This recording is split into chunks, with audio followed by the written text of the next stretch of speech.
같은 최신 기술들을 공부하는 프로그래머들을 위해서 미분에 대해서 간단히 설명해 보겠습니다. 자, 프로그래머들에게 익숙한 함수에서 시작을 하겠습니다. 자, 함수는 어떤 입력이 들어오면은 그 입력을 가공해서 출력으로 내보내 주는 거죠. 자, 여기 우리에게 익숙한 함수 정의가 있습니다. 자, input 파라미터가 x 하나고 이 input은 ax 플러스 b로 가공이 되어서 리턴 되죠. 그래서 입력은 x고 출력은 ax 플러스 b, 이런 굉장히 간단한 형태의 함수입니다. 자, 예를 들기 위해서 이렇게 간단한 직선의 방정식을 사용을 했는데, 나중에 딥러닝에 사용되는 복잡한 뉴럴 네트워크 전체를 마치 하나의 함수처럼 간주하고 미분을 적용할 수도 있습니다. 그래서 거기에 대해서는 이어지는 강의들에서 계속 설명을 해 나가겠습니다. 자, 그래서 방금 정의한 이 getF 함수가 어떤 입력에 대해서 어떤 출력을 갖는지 한번 테스트를 해봤습니다. 자, 그래서 x가 0일 경우에 이 함수에 0을 집어넣으면은 이렇게 f0인 형태로 표기를 하게 되죠. 그래서 값을 계산해 보면은 여기가 0이 되고 b만 남아서 0.1. 그래서 f0은 0.1이 출력이 됩니다. 그 다음에 x는 2를 넣어봤습니다. 2를 넣어보면은 여기서 a가 0.5고 이게 1이니까 0.5 플러스 0.1 해서 이렇게 0.6이 나오게 되겠죠. 그 외에도 여기 x의 다양한 값들에 대해서 이렇게 값을 넣어서 fx를 계산을 해보면 이런 직선의 형태의 그래프를 얻을 수가 있습니다. 그래서 간단히 함수의 성질을 살펴봤고요. 자, 미분이라는 것은 이 값의 변화에 관한 얘기입니다. 그래서 어떤 문제를 생각해야 되냐면은 우리가 어떤 값을 넣어서 fx를 얻었다고 할 때 만약에 x를 조금 바꿔준다면은 변경시킨다면 fx도 같이 변경이 되겠죠. 그래서 x에서부터 x 플러스 델타 x로 약간 이동을 시키면은 입력이 달라지니까 fx도 마찬가지로 fx에서 fx 플러스 델타 x로 약간 변하겠죠. 자, 이것도 값을 한번 넣어봤습니다. 그래서 x는 2를 넣으면은 f1은 0.6이 나오고 그 다음에 1에서부터 0.1만큼 이동한 이 위치에서 x 1.1을 집어넣어 보면은 f1.1은 0.65가 나옵니다. 굉장히 분명하게 우리가 성질을 확인할 수 있죠. 그러면은 이때 우리가 알고 싶어 하는 내용은 뭐냐면은 x가 변할 때 f가 어떻게 변했는가를 정의를 하고 싶어요. 자, 그럴 경우에는 델타 f는 f가 변한 양이고 델타 x는 x가 변한 양이에요. 그렇다면은 x가 1에서부터 1 플러스 0.1로 1 플러스 0.1로 0.1만큼 증가를 했죠. 그러니까 증가량은 1.1 마이너스 1 해서 0.1이 될 겁니다. 이때 x가 1에서부터 1.1로 변할 때 f가 변하는 양은 0.6에서 0.65로 변하죠. 그래서 0.65에서 0.6을 빼주면 0.05가 됩니다. 그래서 0.05를 0.1로 나누어주면 0.5가 나오죠. 그래서 이거를 아주 그냥 간단하게 해석을 한다면은 x가 1만큼 변한다면은 f가 0.5만큼 변한다.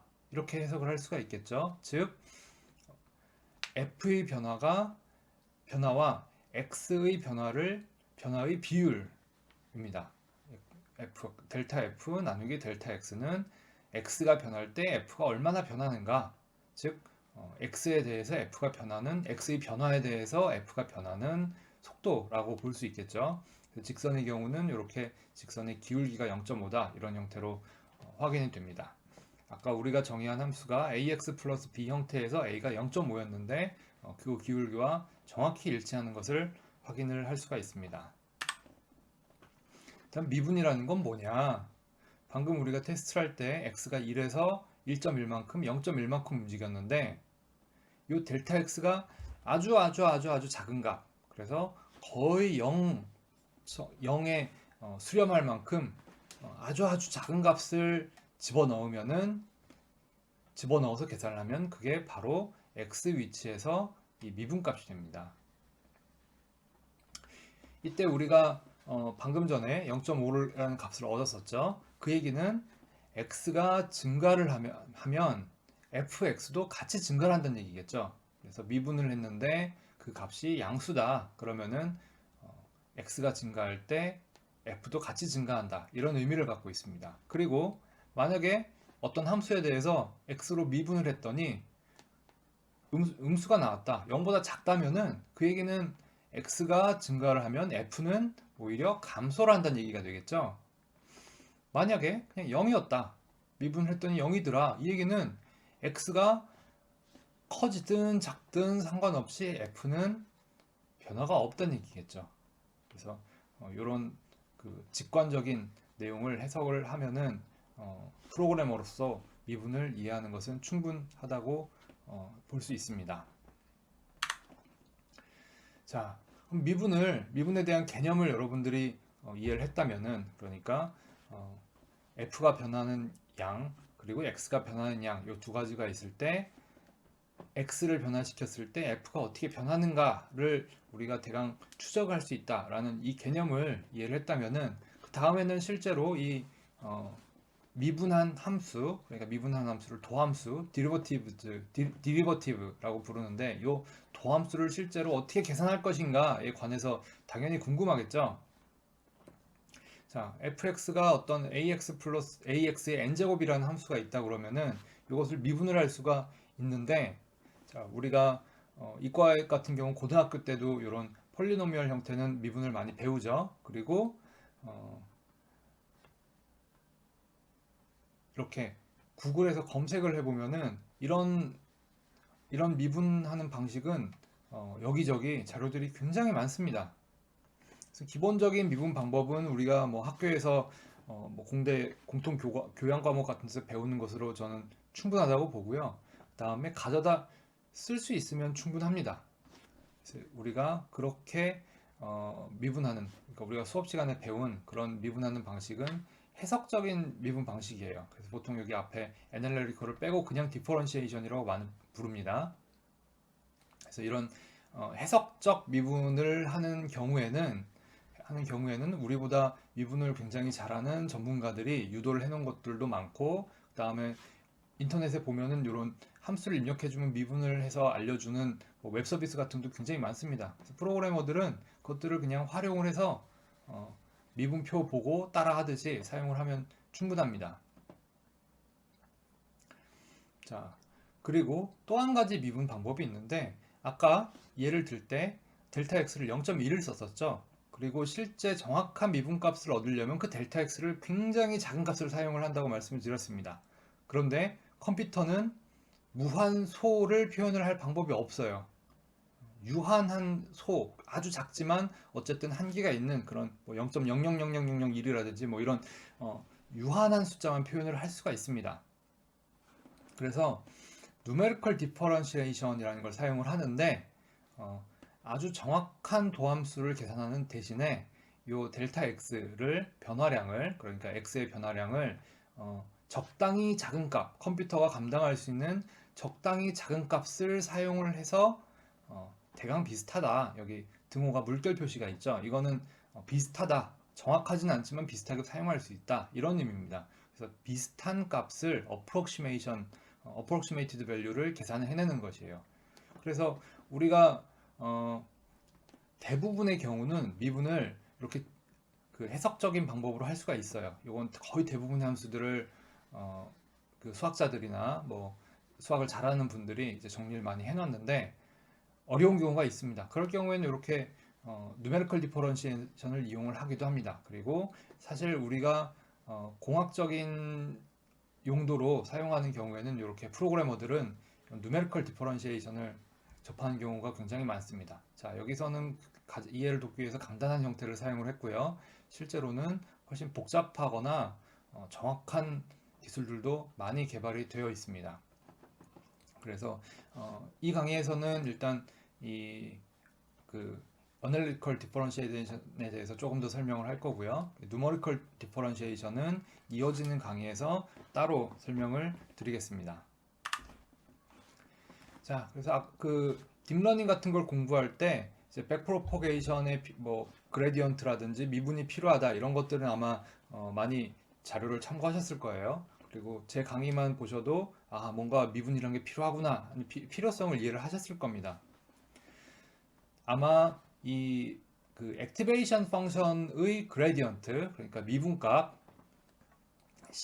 필요하다라는 것을 인식을 많이 하실 텐데, 이것도 사실 우리가 사용하는 액티베이션 펑션들은 굉장히 단순한 형태예요. 뭐 수학자들에게 도움을 얻을 필요도 없이 이렇게 단순한 형태를 사용을 하는 것이 일반적이고, 그다음에 그 이유는 사용하는 사람들이 단순하기 때문에 단순한 함수를 사용하는 게 아니고, 단순한 함수는 보통 구현을 해놓으면 연산량이 적습니다. 그래서 딥러닝 같이 연산량이 많은 경우에는 조금이라도 연산량을 아끼는 것이 좋기 때문에 잘 작동하고 단순한 함수를 사용하는 게 일반적입니다. 그래서 여러분들이 미분에 대해서 굉장히 뭐 깊은 지식이 없다 하더라도 대략적인 개념을 알고 있고, 그 다음에 이런 미분표 같은 걸 활용해서 구현을 할 수 있다면은 충분히 프로그래밍에 사용을 하실 수가 있습니다.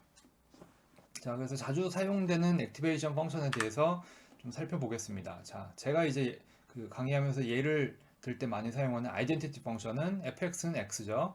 fx는 x고, 그 다음에 여기 f'x라는 f 위에 뭐가 붙어 있는데 이걸 f'x라고 보통 읽습니다. 요거는 df dx를 조금 편하게 표현하기 위해서 사용하는 기호입니다. 그래서 수학하시는 분들이 많이 이런 식으로 표기를 하십니다. 자, 그래서 fx는 x를 x에 대해서 미분을 하면은 그 자신에 대해서 미분을 하기 때문에 그냥 1이 나와요. 그래서 그냥 1이 나옵니다. 이거를 프로그래머들은 요 표를 보고 대강 뭐 이런 의미겠구나 라고 직관적으로 이해를 한 다음에 그대로 표를 보고 구현만 하시면 돼요. 그래서 만약에 get identity 요 부분을 구현을 한다고 그러면 x가 입력으로 들어오면 fx는 x니까 그냥 리턴 값 x 해주면은 구현이 끝나고, 그 다음에 이제 f'x를 구현한다고 그러면은 이렇게 인풋이 x가 들어오고, 여기 표를 보니까 f'x는 그냥 1이죠. 리턴 값을 그냥 1로 해주면 됩니다. 자, 그 다음에 여기 제가 이제 그레디언트라는 말을 사용을 했는데, 그레디언트라는 건 기울기를 뜻해요. 그래서 지금 이제 예에서 볼 수 있는 1차원일 경우에는 그레디언트 f가 이렇게 df dx하고 일치합니다. 여기에 대해서도 뒤에 그레디언트 디센트 메서드 설명하고 편미분 설명하면서 한번 다시 말씀을 드리겠습니다. 그 다음에 또 우리가 많이 하는 것이 시그모이드 펑션이에요. 시그모이드 펑션. 그래서 여기 로지스틱 펑션, 뭐 소프트 스텝 이런 이름을 사용하고 있는데 이게 재미있는 형태죠. 자, 그래서 1 마이너스 1 플러스 엑스포넨셜 마이너스 x 뭐 이런 식으로 되어 있는데, 이것도 그냥 그대로 식을 구현을 하면 됩니다. 그래서 1.0 f 나누기, 그다음에 요거 분모를 괄호 안에 잘 넣어줘야 되겠죠. 그래서 1.0 플러스 엑스포넨셜 마이너스 x 그대로 구현을 해주면 되고요. 그 다음에 미분 형태가 재밌어 보여요. 그래서 여기서 주의하셔야 될 거는 f'x를 정의를 할 때 fx를 사용하고 있어요. 그러니까 여기서 값을 계산한 다음에 그 값을 여기에 이렇게 넣어주면 됩니다. 자, 그래서 get gradient of sigmoid 입력이 x면은 먼저 f값, 그러니까 이 f값을 한번 get sigmoid 함수를 이용해서 계산을 하고, 그 다음에 f 곱하기 1-f, 그래서 f 곱하기 1-f 이런 식으로 구현을 하면은 여러분들은 이 시그모이드 액티베이션 펑션을 충분히 구현을 하신 겁니다.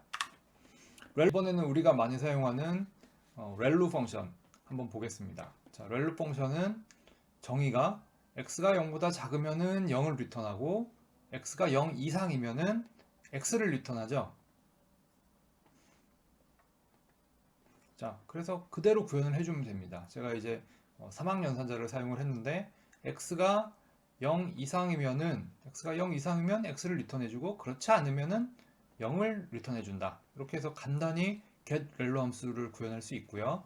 그 다음에 여기 보시면 마찬가지로 fx의 도함수 f'x도 같은 방식으로 정의가 되어 있죠. 똑같이 구현을 할 수가 있습니다.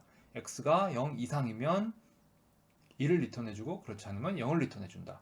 그래서 이 표를 보고 액티베이션 펑션, 렐로 액티베이션 펑션을 간단히 구현을 할 수가 있습니다. 그래서 여기까지 미분에 대해서 간단히 설명을 드렸고요.